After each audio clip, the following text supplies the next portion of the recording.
When you get that call, the one saying a loved one has been arrested, especially on a child-related charge, your world can just stop. It's overwhelming, it's confusing, and you're not sure what to do first. Well, this explainer is designed to cut right through that noise and give you a clear, practical guide for what to do next in Placer County. So that call comes in. A loved one is in custody. Your mind is probably racing with a million questions. What are the charges, really? Where are they? And what on earth are you supposed to do now? We're going to break that whole process down step by step so you have the right information to make the right moves. Okay, let's start with the charge itself. Before you can really do anything else, you've got to understand the specifics of what you're up against, legally speaking. This knowledge is really the foundation for everything else that's about to happen. The charge we're talking about is California Penal Code 273D. Now, it's really important to see that the law gives two different ways this charge can be brought. The prosecution can move forward if they believe someone willfully, meaning on purpose, inflicted either cruel punishment or an injury that led to what they call a traumatic condition. Either one of those can lead to the same legal trouble. And this brings us to a really key point. That phrase, traumatic condition, sounds incredibly severe, right? But you have to look at the legal definition.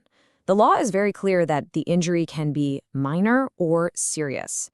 What that means is the legal bar for what counts as a traumatic condition can be a lot lower than most people would think. Another thing you absolutely need to know is that PC 273D is a wobbler offense. It's a strange term, I know, but all it means is that it's not automatically a misdemeanor or a felony. The district attorney gets to decide which way to charge it, and they'll base that on the specific details of the case and the defendant's history. And this is why that wobbler status is so incredibly important. Look at the difference here. If it's a misdemeanor, you're looking at up to a year in county jail. But if it's charged as a felony, that could mean 2, 4, or even 6 years in state prison. The difference in the potential outcome is just massive, and it can change someone's life forever. Okay, now that we've got a handle on the legal side of things, let's switch gears and talk about the immediate aftermath of an arrest. Your most pressing concern is probably a very practical one. What is actually happening to your loved one right now? The very first thing you need to do before you do anything else is confirm where they are. And you can't rely on secondhand information for this. You need to go straight to the official source.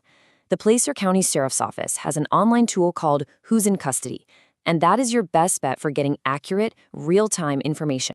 Now, in Placer County, the jail is usually one of two main facilities. You've got the Auburn Jail and the South Placer Jail down in Roseville. Just having these addresses and phone numbers right here can be a huge help when you're feeling stressed and trying to figure things out. So once you know where they are, the next logical question is always, how do we get them out? And that brings us to the path to release, which more often than not is all about dealing with bail. In a lot of these PC 273 cases, the court will set a bail amount. But it's really important to know that even if there is bail, there are probably going to be some very strict conditions attached, like protective orders. So let's assume bail is an option. What are your choices? You basically have two main choices. Option A is you post the full bail amount yourself, directly to the court. If every single court date is made, that money usually comes back to you when the case is over. Option B is to go through a bail bondsman. You pay them a fee, a premium that you don't get back, and they put up the full amount for you. We've covered the law, we've talked about what happens in custody, and we've gone over release. Now let's put it all together into a solid, immediate action plan that you can actually follow, starting right now.